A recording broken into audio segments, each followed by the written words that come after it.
Espiritu Santo. Amen. Ang pagpapala ng ating Panginoong Hesukristo, ang pag-ibig ng Diyos Ama, at ang makikipagkaisa ng Espiritu Santo naway sumainyong lahat. At sumainyo rin. Mga kapatid, tinipon tayo bilang mga kaanib na angkan ng Diyos, kaya dumulog tayo sa maawaing Panginoong nagpapatawad ng lubos. Sinugong tagapagpagaling sa mga nagsisisi, Panginoon, kaawaan mo kami.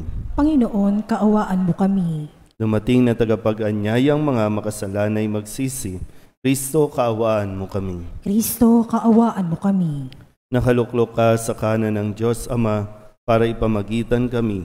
Panginoon, kaawaan mo kami. Panginoon, kaawaan mo kami. Kaawaan tayo ng makapangyarihang Diyos, patawarin tayo sa ating mga kasalanan at patnubayan tayo sa buhay na walang hanggan. Amen.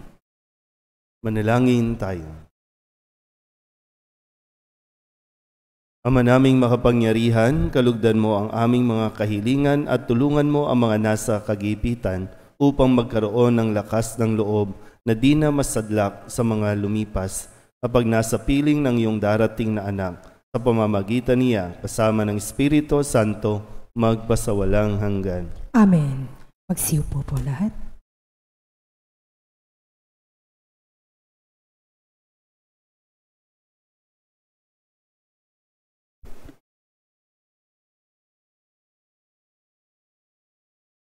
Pagbasa mula sa aklat ni Propeta Isaías.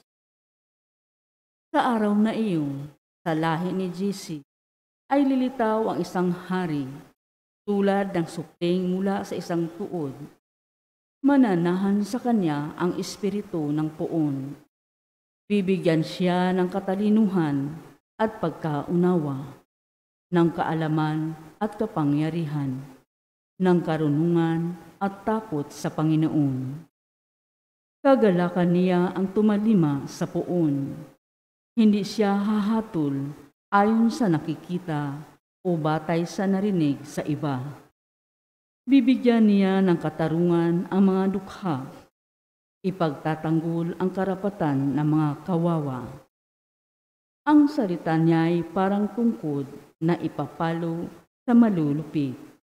Ang hatol niya ay kamatayan sa masasama. Katarungan at katapatan ang paiiralin niya sa kanyang pamamahala.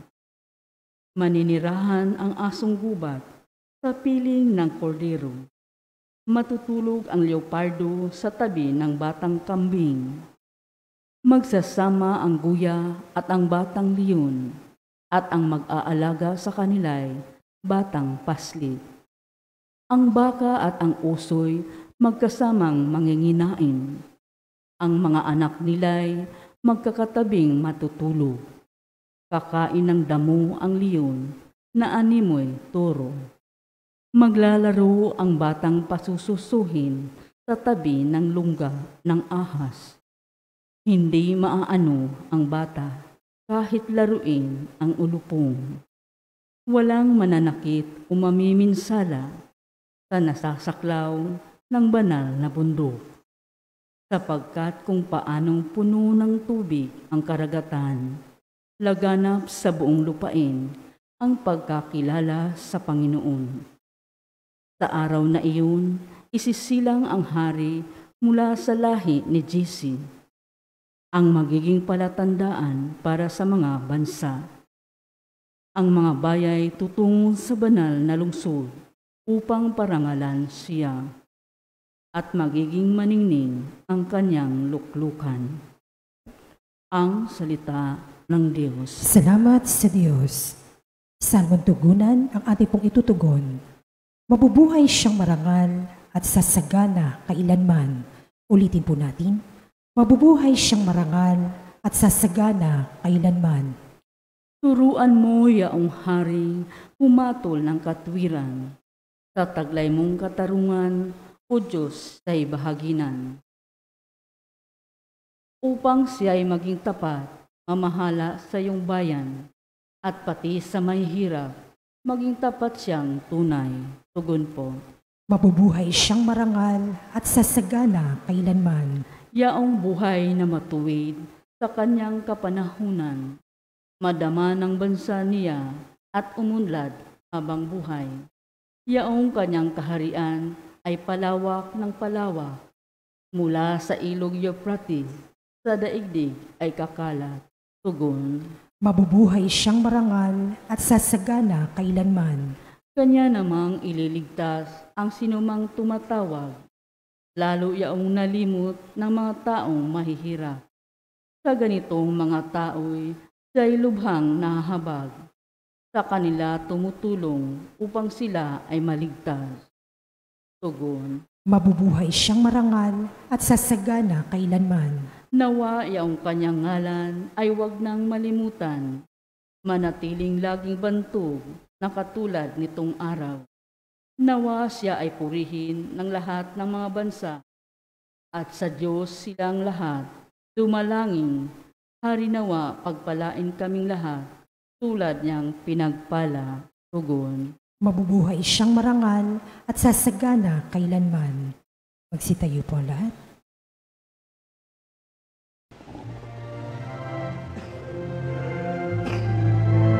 Alleluia, wikain mo, kung nakikinig ako sa iyong mga salita. Alleluia, Alleluia, Alleluia. Sumainyo ang Panginoon. At sumaiyo rin. Ang mabuting balita ng Panginoon ayon kay San Lucas. Papuri sa iyo, Panginoon. Noong oras ding iyon, si Jesus ay napuspos ng galak ng Espiritu Santo. At sinabi niya, Pinasasalamatan kita, Ama, Panginoon ng langit at lupa, sapagkat inilihim mo sa marurunong at pantas ang mga bagay na ito at inihayag mo sa mga taong ang kaloob ay tulad ng sa bata. Oo, Ama, sapagkat gayon ang ikinalulugod mo. Ibinigay sa akin ng aking Ama ang lahat ng bagay. Walang makakakilala sa anak kundi ang Ama, at walang makakakilala sa Ama kundi ang anak, at yaong marapating pagpahayagan ng anak. Umarap si Jesus sa mga alagad at sinabi na di naririnig ng iba, Mapalad kayo, sapagkat nakita ninyo ang inyong nakikita ngayon. Sinasabi ko sa inyo, maraming propeta at mga hari ang nagnasang makakita ng inyong nakikita, ngunit hindi nila nakita. Hinangad din nilang mapakinggan ang inyong naririnig, ngunit hindi nila napakinggan. Ang mabuting balita ng Panginoon. Pinupuri ka namin, Panginoong Hesukristo. Isang mapagpalang araw po sa inyong lahat. Sabihin nyo nga po, salamat. Pero talaga bang nakapagpasalamat tayo? Paggising pa lang kanina, kapagpasalamat ba talaga tayo? Ano yung naipagpasalamat mo? Ha? Buhay pa. May buhay pa. Panibagong pagkakataon, bawat araw, panibagong pagkakataon. Salamat dahil sa mga biyaya. Salamat, may nakain ka pa kahapon, malusog ka ngayon, mataba ka ngayon. Salamat kasi ligtas sa COVID. Salamat kasi may pamilya. Salamat kasi may kaibigan. Maraming pwedeng at dapat nabanggitin na pagpapasalamat. Dahil sino ba tayo, no?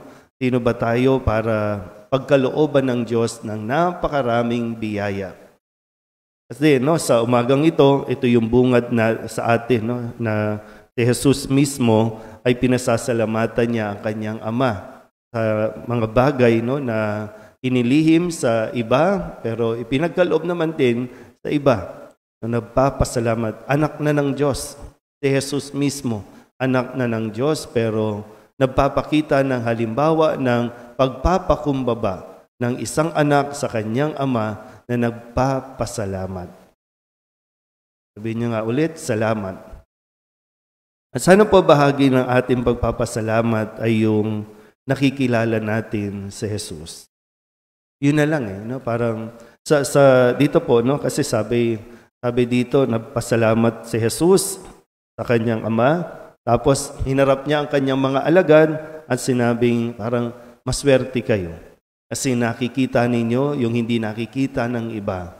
Naririnig ninyo yung inaasam na marinig ng iba pero hindi nila naririnig. Yun, narinig niyo yung motor, no? Yun yung bagay na sana mas ma-realize natin, no? Na higit na mahalaga at nakakapagdulot ng kaligayahan sa isang tao yung makilala niya si Jesus. Yung akala natin, no? Akala natin makakapagpasaya sa atin kapag marami ka ng pera. Araw-araw, nadadagdagan ng pera mo, nag-accumulate, alam mo, masaya na. Okay naman sana yun, eh, no? Akala mo, kapag nagkaroon ka na ng love life, nagkaroon ka na ng asawa, akala mo, okay na, masaya na. Pag nakabili ka ng mga bagay, lalo na ngayong naghahanda tayo sa Kapaskuhan, alam mo, masaya na. Maitayo mo na yung mga Christmas tree, mailagay mo yung mga Christmas decors, alam mo, okay na. Pero laging panandalian. Laging at the moment lang, masaya. At the moment, popost mo lang, okay, happy. Kinabukasan, maghahanap ka na naman ng at the moment mo. Ito po yung sagot sa atin sa tunay na kaligayahan, yung makilala mo si Jesus. At, tandaan po natin to, no? Sino ang pumili sa mga alagad? Tingnan po, sino ang pumili sa mga alagad? Si Jesus. At sinabi niya dito, mapalad kayo. So, mapalad tayo kung isa tayo sa pinipili ni Jesus. Hindi lahat pinili. Pero pinili ni Jesus yung kanyang magiging mga kaibigan, yung kanyang pagkakatiwalaan, yung kanyang makakasama.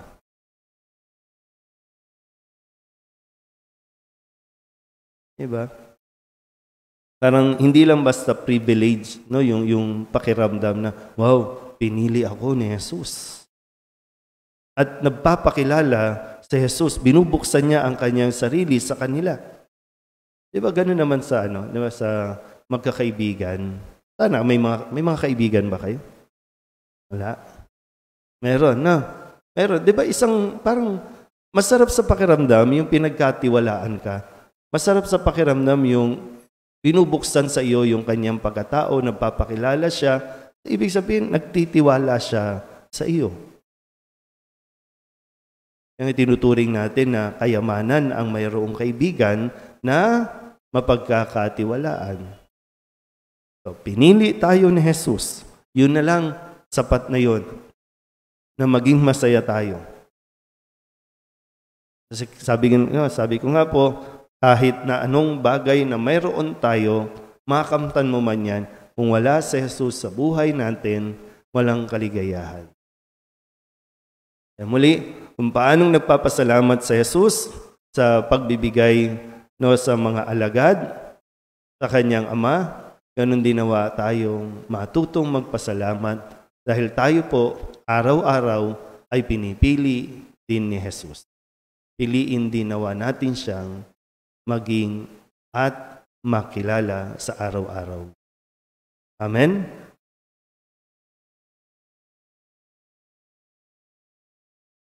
Sa himala ng pagpapakain ng 5,000 tao, inihahayag ng Ama ang mga hiwaga ng kaharian sa mga maliliit. Manalangin tayo sa ating Diyos na nagpapahayag ng pag-ibig sa mga maliliit at mahihina. Ilapit natin na may pagtitiwala sa mapagmahal na pagkalinga ng ating Ama sa langit ang lahat ng ating mga pangangailangan. Ang ating pong itutugon, Ama ng mga dukha, dinggin mo kami. Ama ng mga dukha, dinggin mo kami.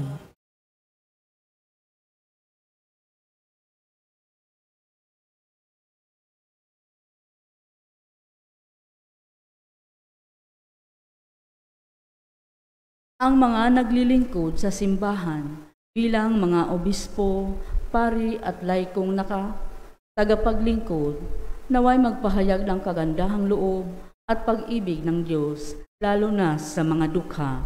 Manalangin tayo sa Panginoon. Ama ng mga dukha, dinggin mo kami.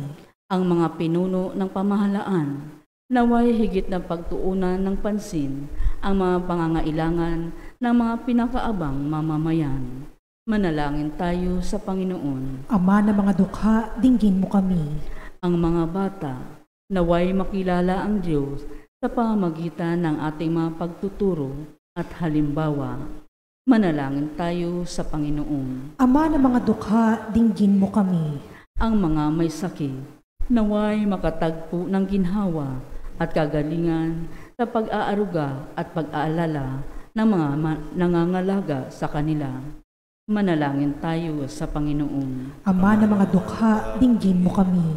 Ang mga namayapa na ay makaranas nawa ng walang katapusang kaligayahan sa kaharian ng Diyos.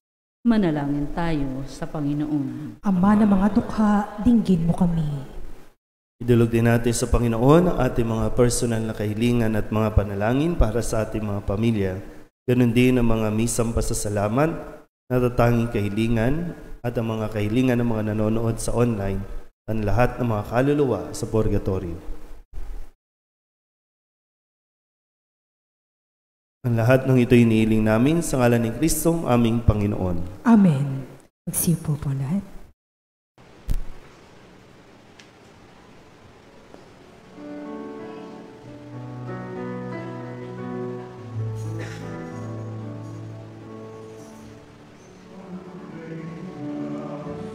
Alay namin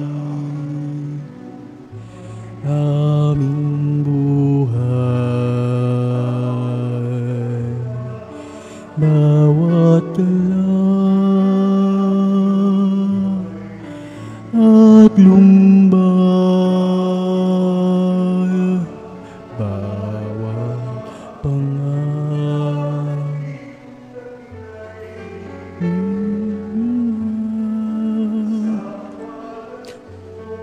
Sa palad mo'y lalagay. Manalangin kayo mga kapatid upang paghahain natin ay kalugdan ng Diyos sa mga makapangyarihan. Tanggapin nawa ng Panginoon itong paghahain sa iyong mga kamay, sa kapurihan niya at karangalan, sa ating kapakinabangan at sa buong sambayanan niyang banal. Ama naming makapangyarihan, kalugdan mo ang aming mga kahilingan at tulungan mo ang mga nasa kagipitan upang magkaroon ng lakas ng loob na di na masadlak sa mga lumipas kapag nasa piling ng iyong darating na anak sa pamamagitan niya kasama ng Espiritu Santo magpasawalang hanggan. Amen. Sumainyo ang Panginoon. At sumaiyo rin. Itaas sa Diyos ang inyong puso at diwa. Itinaas na namin sa Panginoon. Pasalamatan natin ang Panginoong ating Diyos. Marapat na siya ay pasalamatan. Ama naming makapangyarihan, tunay ngang marapat na ikaw ay aming pasalamatan sa pamamagitan ni Jesucristo na aming Panginoon. Siya'y isinugo mo upang matupad ang iyong magandang balak para sa lahat. Hindi niya ikinahiyang mamuhay ng mahirap upang mapakisamahan niya kaming matapat. Siya'y naging hindi na iba sa amin upang maitampok niya kami sa iyong piling. Sa kanyang lantarang muling pagdating, ang pakikisama niya ay puspusang magniningning at ang pangako niyang kapanapanabig ay inaasahan naming lubos na makakamit. Kaya kaysa ng mga anghel na nagsisiawit ng papuri sa iyo nang walang humpay sa kalangitan, kami nagbubunyi sa iyong kadakilaan. Santo, Santo, Santo, Panginoong Diyos na makapangyarihan, napupuno ang langit at lupa ng kalwalhatian mo. Hosana sa kaitaasan, pinagpala ang parito sa ngalan ng Panginoon. Hosana sa kaitaasan. Ama naming banal, ikaw ang bukal ng tanang kabanalan. Kaya't sa pamamagitan ng iyong Espiritu, gawin mong banal ang kaloob na ito upang para sa aming maging katawan at dugo ng aming Panginoong Hesukristo. Bago niya pinagtiis ang kusang loob na maging handog, inawakan niya ang tinapay, pinasalamatan kaniya, pinaghati-hati niya iyon, iniabot sa kanyang mga alagad at sinabi, "Tanggapin ninyong lahat ito at kanin, ito ang aking katawan na ihahandog para sa inyo." Ama namin, Sumasalangit ka, sambahin ang ngalan mo, mapasa amin ang kaharian mo, sundin ang loob mo dito sa lupa. gayon din para naman nang sa matapos ang hapunan, Bigyan mo kami ngayon ginawa ng kaniya aming ang kakanin kalis, sa araw-araw. muli kaniyang At patawarin mo pinasalamatan. kami Iniabot sa niya ang aming mga kalis sala, sa kanyang mga para alagad ng at pagpapatawad sinabi, namin sa nagkakasala sa "Tanggapin ninyong lahat ito At at huwag mo inumin. kaming ipahintulot Ito ang sa kalis tukso, ng aking at dugo, ihadya mo kami ng bago at sa walang lahat ng hanggang masama." tipan. Ang aking dugo na ibubuhos para sa inyo at para sa lahat, sa ikapagpapatawad ng mga kasalanan. Gawin ninyo ito sa pag-alaala sa akin.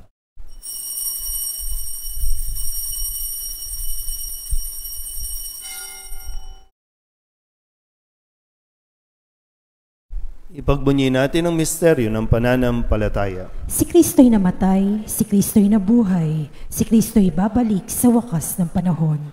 Ama, ginagawa namin ngayon ang pag-alaala sa pagkamatay at muling pagkabuhay ng iyong anak, ay tiniaalay namin sa iyo ang tinapay na nagbibigay buhay at ang kalis na nagkakaloob ng kaligtasan. Kami nagpapasalamat dahil kami iyong minarapat na tumayo sa harap mo para maglingkod sa iyo. Isinasamo namin kami magsasalo-salo sa katawan at dugo ni Kristo ay mabuklod sa pagkakaisa sa pamamagitan ng Espiritu Santo. Ama, lingapin mo ang iyong simbahang laganap sa buong daigdig. Puspusin mo kami sa pag-ibig kay San Francisco na aming Papa at ni Jose na aming Obispo at ng Tanang Kaparian. Alalahanin mo rin ang mga kapatid naming nahimlay na may pag-asang sila'y muling mabubuhay, e hindi ng lahat ng mga pumanaw.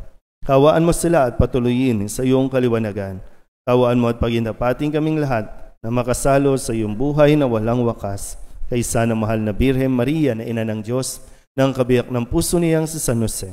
Kaysa ng mga apostol at ng lahat ng mga banal na namuhay dito sa daigdig ng kalugod-lugod sa iyo, may pagdiwang nawa namin ang papupuri sa ikararangal mo sa pamamagitan ng iyong anak na aming Panginoong Hesukristo. Sa pamamagitan ni Kristo, kasama niya at sa Kanya, ang lahat ng parangal at papuri ay sa iyo, Diyos Amang makapangyarihan, kasama ng Espiritu Santo, magpasawalang hanggan.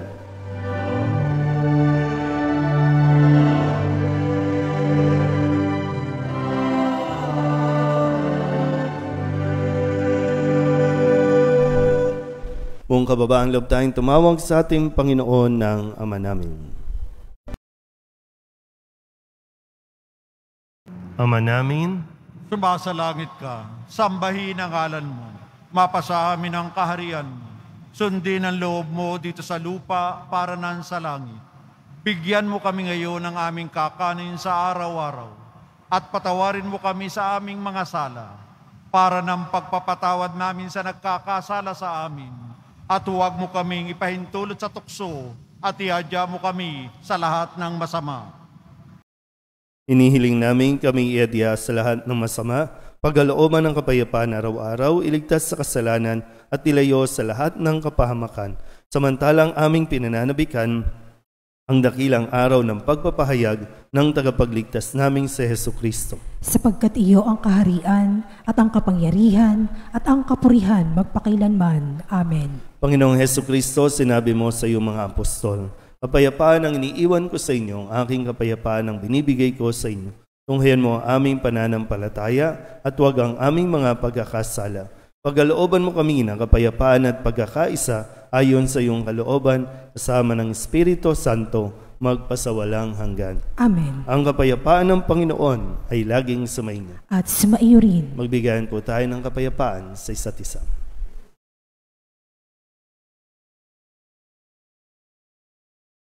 Kordero ng Diyos na nag-aalis sa mga kasalanan ng sanlibutan, maawa ka sa amin. Kordero ng Diyos na nag-aalis sa mga kasalanan ng sanlibutan, maawa ka sa amin. Kordero ng Diyos na nag-aalis sa mga kasalanan ng sanlibutan, ipagkaloob mo sa amin ang kapayapaan. Magsiluhod po lahat.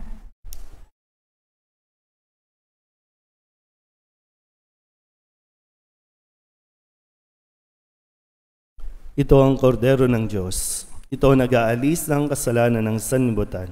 Mapalad ang mga inaanyayahan sa kanyang piging. Panginoon, hindi ako karapat-dapat na magpatuloy sa iyo, Ngunit sa isang salita mo lamang ay gagaling na ako. Katawan ni Kristo. Amen.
Magsitayo po lahat.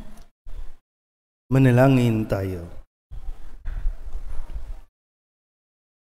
Ama naming mapagmahal, kaming pinapakinabang mo sa iyong banal na salo-salo, ay turuan mong kumilala sa layunin ng iyong mga nilikang bagay na dapat naming gamitin upang kami ay sumapit sa iyong piling sa pamamagitan ni Jesucristo kasama ng Espiritu Santo magpasawalang hanggan. Amen.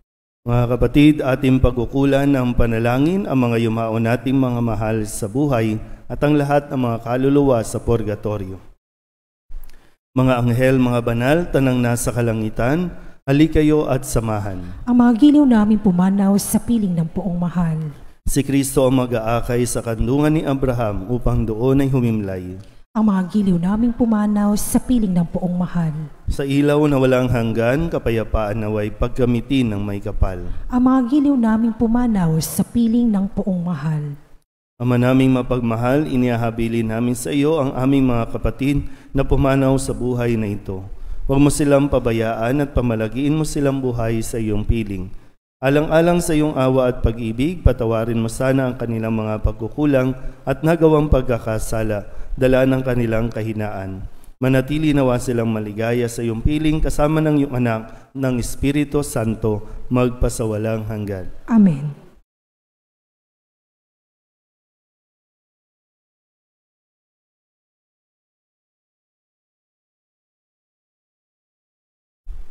Kapayapaan kailanman ang igawad ng may kapal sa mga yumaong ating mahal. Sila nawa ay silayan ng ilaw na walang hanggan.